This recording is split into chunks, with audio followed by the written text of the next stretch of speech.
Welcome to One of Those, the show that explores the art of sneaker culture. I'm your host, Adam Butler, back with another episode. Thank you so kindly for being here. Got a cool show as always for you. My man International O is in the building. Big shout outs to him, man. We talked about so much, man. We talked about the Tradeblock app. We talked about his sneaker collection. We talked about how he got into sneakers. And more importantly, we talked about LeBron James.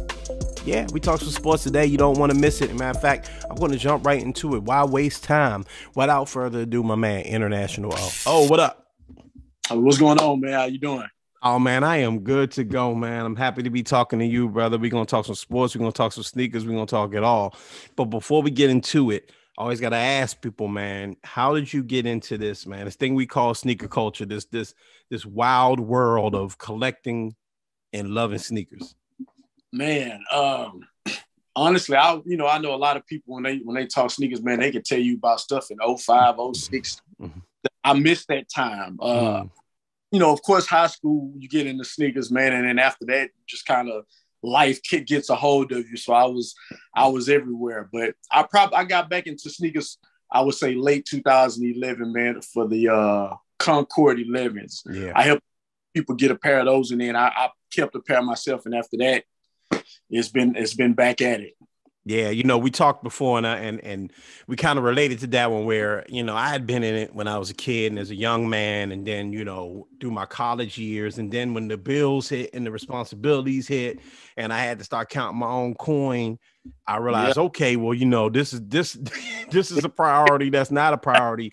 And, I was blessed when I really got in my career, probably about, 10, 11 years ago at this point, I was able to, okay, now I can take money and get into the sneakers. Do you feel like sometimes if you, like this whole gatekeeper thing that goes on in sneaker culture where it's like, oh, well, if you weren't, on Nike Talk in 2006 and you don't remember the first time this released and you're not really part of the game. Do you feel like that? Like when people say that, like, what are your opinions when people say stuff like that? I disregard them. That's just, a lot of people, to me, it kind of reminds me of like when basketball, people try to compare with LeBron and Jordan. If you wasn't around it's just the old, I'm an old head. I'm considered an old head, but it's old head, banter, man. I don't buy into it. I've had people tell me that and I'm like, okay. Yeah. Whatever.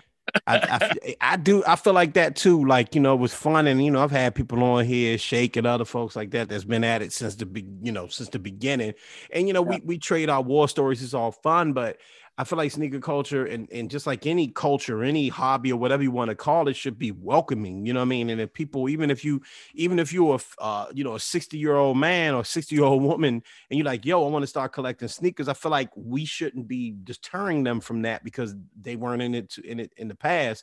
We should be welcoming. Right. The real ones are welcoming, man. It's just, you always have the grumpy ones, because their mind is like, okay, well, that's taken away from my pair, So it's grumpy ones, man. You disregard them. I don't pay them no mind. They'll be all right. No doubt. That's for sure. They'll be all right. That's for sure, man. I'm now the people that's looking on YouTube going to see this. The people that are on Fox and iHeart that's listening via podcast or not. But behind you is a fantastic collection of sneakers, bro. It's making me smile just seeing it, you know what I mean? And it's just so dope. You mentioned off mic Tradeblock and other resources like that. Like, talk to me about that, because Tradeblock is something I haven't really talked about. Obviously, they're not paying us nothing, but it's still a cool service, and the service I haven't really, I'll be honest with you, I haven't really used and I haven't really talked about on this platform yet. Yeah, well, with Tradeblock, man, it's like it's basically like a virtual closet. You upload all the shoes that you want to put available for trade or not on the virtual closet, and then you have a wish list. So the goal for me is to say, okay, well, this is my wish list. Let me go find shoes that somebody else have that's on my wish list and see if I can trade with them. So you negotiate trades, you pull a trade off, and Tradeblock, you actually ship it to Tradeblock, kind of like how StockX is. You send it to Tradeblock, they authenticate it and for both parties, and then send the shoes off to the respective parties. Why I think that's dope, right? And I don't know why I haven't used it yet, but because I make trades all the time. Like, for people that aren't, like, a lot of people that's in my listening audience are people that's just curious about sneaker culture, not really sneaker heads, right? Yeah, we trade sneakers.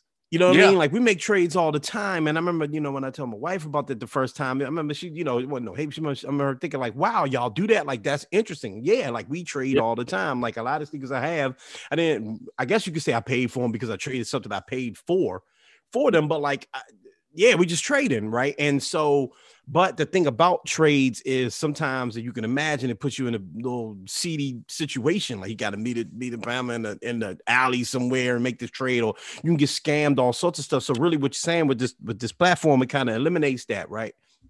Yeah, they middleman everything. So I don't have to go meet nobody. I just send it to them and wait on my shoes to get here. I actually got the off-white twos, the black pair. Those should be coming this week. Oh, And nice. foam runners, some Yeezy foam runners should be coming this week. Nice. Yeah. Nice.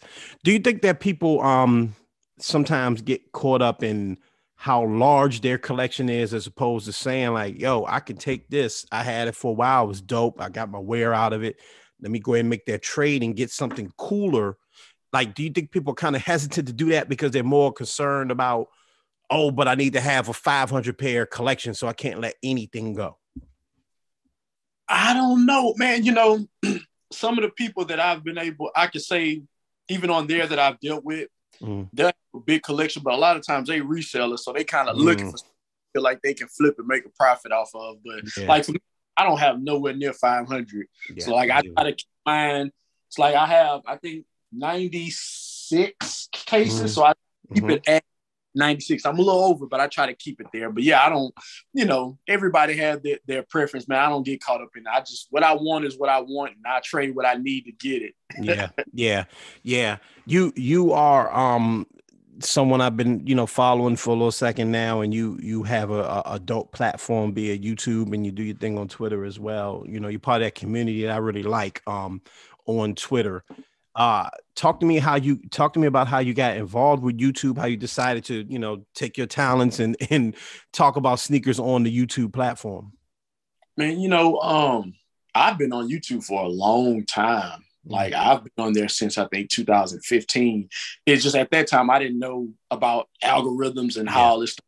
I was just uploading shoes. When I was buying them, I guess I was buying them a lot, and I just wanted to. I had a few friends that would, ask me about a certain shoe, and I would just post up like, well, man, I'll just do a video on it. You can see how it looks. And honestly, I didn't even know that was a thing on YouTube because I really wasn't going on YouTube as much. Yeah. So once I started seeing, well, let me see if somebody else have a shoe. And then I started seeing all these other people. I'm like, oh man, this is cool. This is actually like a community of people almost. So it made it more interesting. And I actually started showing my face more because in the beginning I wasn't showing my face in my videos. Yeah. And that YouTube algorithm, you mentioned it is a complicated thing. It's hard to master, what I mean? And how much pressure is there, right? Like I dabble around on YouTube, the OMFnetwork, where this show is housed via YouTube. Obviously they use YouTube, and I kind of hand it over, let them do their thing. You know what I mean? When I do my own YouTube thing, I do find it hard to kind of, to get that traction. How much pressure is it for you to just like get on there and do your thing, but also have to worry about, but the algorithm?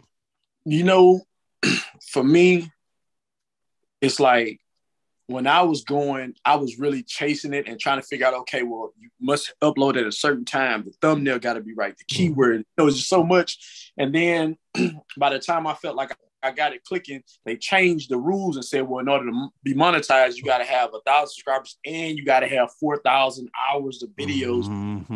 I'm not even there yet. I'm like 30 away from that. But the viewership of my channel is not big enough to where I'm like, so at this point, I mean, I stick to, following those algorithms, but I'm not chasing anything at this point, man. I just upload for the love of sharing it with the community at this point. That's what I like to hear, man, because it is about community, and we do these things as a community. I mentioned, Twitter Spaces is a new thing that's been going on, and I think it's like a new aspect of sneaker culture, right? And there's a lot of people that's kind of jumped on it already, when I love listening to Twitter Space. I never thought I'd like to listen so much. Obviously as a podcast, you would think, but like that platform of a bunch of people just sitting around talking about sneakers, right? And one thing somebody mentioned, it was actually it was Kari that mentioned this, is that it's the community aspect, and that's why the Twitter Spaces work so much. So what you're saying about YouTube, I like, because I think there was a time there when people kind of saw YouTube and they saw sneaker podcasts, and said, I can make money off of this. I may not even be a sneakerhead or a comic book fan or a sports fan or whatever platform, whatever topic you choose to discuss. I just see something in YouTube and I want to try and make it work. I think now guys like you were saying, yo, I just love sneakers. Tell me if I'm wrong. I just love sneakers. I just want to talk about sneakers, and here's a dope platform to do it on. Yep. Yeah, pretty much. Yeah. Pretty much. You know, I've had, you know, some great opportunities from it, man. I was able to, I was given a media pass to go to Complex Con. I went to Complex Con in 2019. They gave me a media access to do vlogging on my channel. And then I was invited to StockX headquarters in 2018 to do some content with them. So, nice. I mean, it's afforded me other opportunities. So to me, like those type of things, to me is priceless. That's something I always hold on to. Yeah, well, you're doing your thing, man, and I'm definitely a fan, and I want you to continue to do it, because I just could, you know, you can always tell when it's authentic, when somebody has a true love for what they discussing, man. So keep doing that. I want to switch gears on you though, because I don't want to miss an opportunity to talk sports with you, bro. I don't want this opportunity to talk sports. In particular, I want to talk the NBA. All right. The NBA is really interesting right now because there's a big transition happening between the old and the new. And it even makes me feel really old, okay, to be like LeBron and, you know, KD. KD's still in his, you know, in his prime pretty much, but KD, Harden, those guys are like starting to become the old. And, you know, Ja Morant, you know, the Ball brother, people like that are the new. The big dog in the pond still is LeBron James. All right.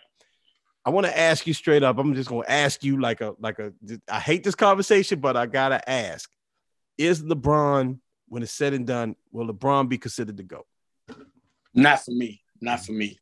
Yeah, I'm Jordan, man. It's like they both have things, I guess, about them to a fault, but just for me, I got Jordan, man. It's just certain things I see in LeBron and I'm just like, nah.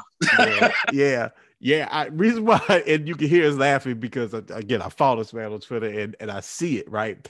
And sometimes you say things and I'm like, bro, I thought I was crazy. I thought I was the only one that thought like this, right? And it's not a knock on LeBron James, but when you look at this entire Lakers situation, right, and where the Lakers are today, sometimes I think that in order to create the narrative of this man is the GOAT, right, and it's his fans more than him, he makes the personnel moves, which I'm kind of hinting at, but his fans create excuses for him. So this team didn't work out. Cool. It just didn't work out. But instead, it's got to be Westbrook's fault. It's got to be, you know, Pelinka's fault. It's got to be someone's fault other than the man. The GM. There we go. The GM. Because, you know, the funny thing is they blame Westbrook. And I remember when they sat him, he was, quote unquote, had some knee hurt or something. He sat out there and they still lost. So I'm like, okay, so who's to blame now? You know what I'm saying? So it's like, yeah, they you know, they shoot and bail a lot because, you know, the whole situation where I'm like, well, hey, he handpicked these people. Yeah. These are people he handpicked to play with and it don't work out. You can't get mad and cry and want to leave. Right. You destroyed that team. I mean, in hindsight, I'm not saying destroy, but you created the drama that's there. So you can't run from it and point fingers. Like, you got to take the accountability for that. They opened up the pocketbooks to keep you happy and gave you what you asked for, and you got to work with it. You could have had Buddy Hield. You could have had DeMar DeRozan. You wanted Westbrook. Work with it. Figure it out. Right. And this isn't the first time it's happened like this, right? Where, you know, the guy will it'll work. Okay. Go back to Cleveland. It worked.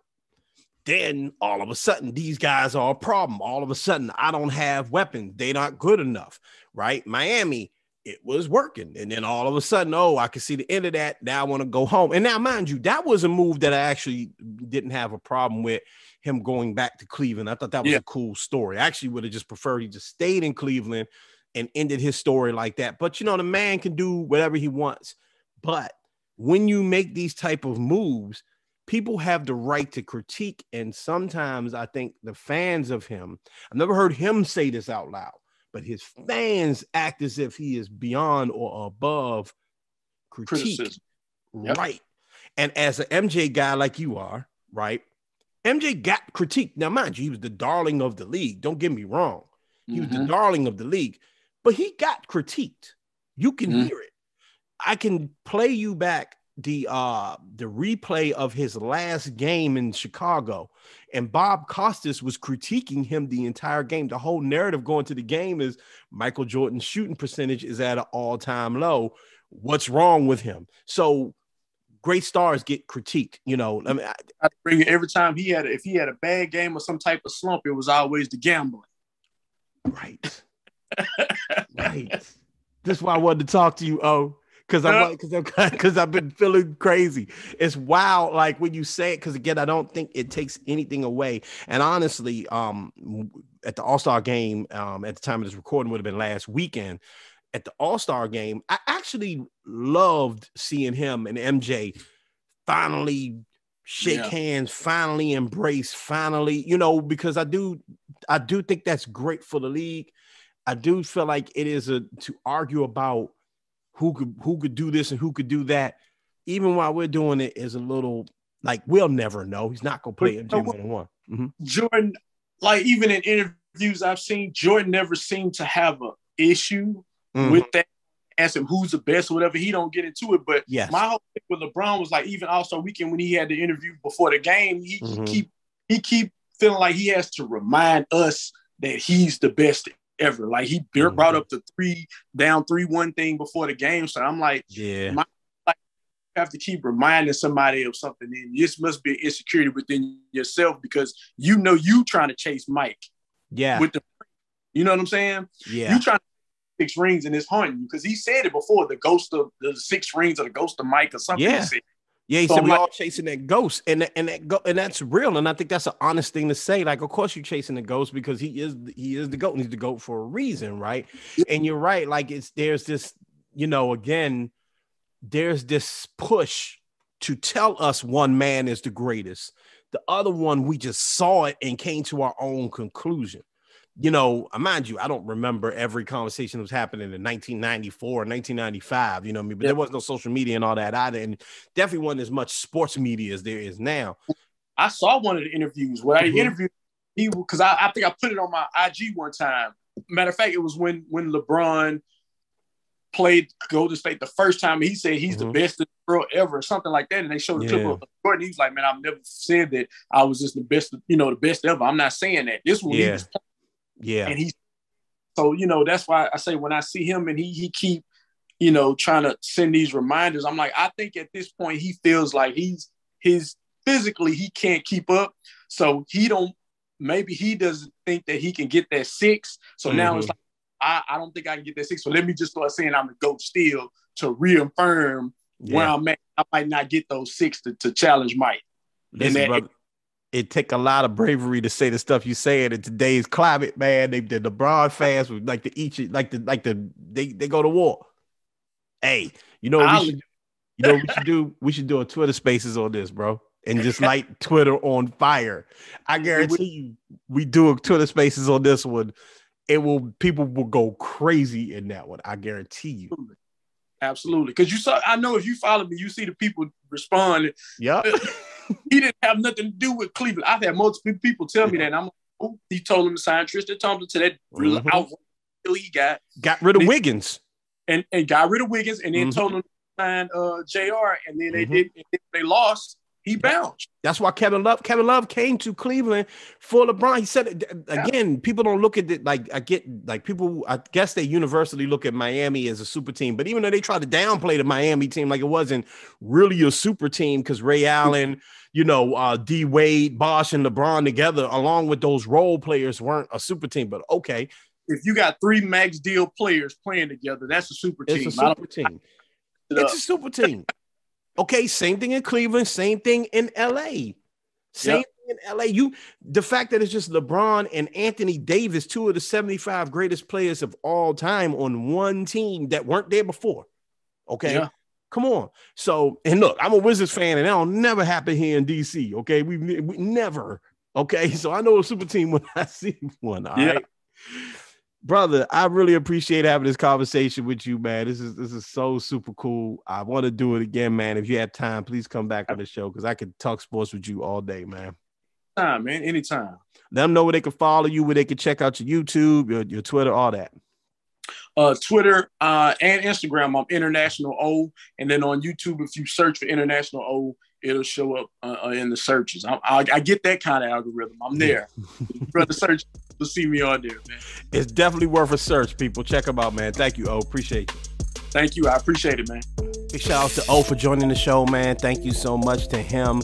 Follow that man. He's got a lot of cool stuff going on. Definitely check out his YouTube. Thank you so much for tuning into the show. You guys, always appreciate you all. It's always a pleasure to do this show for you.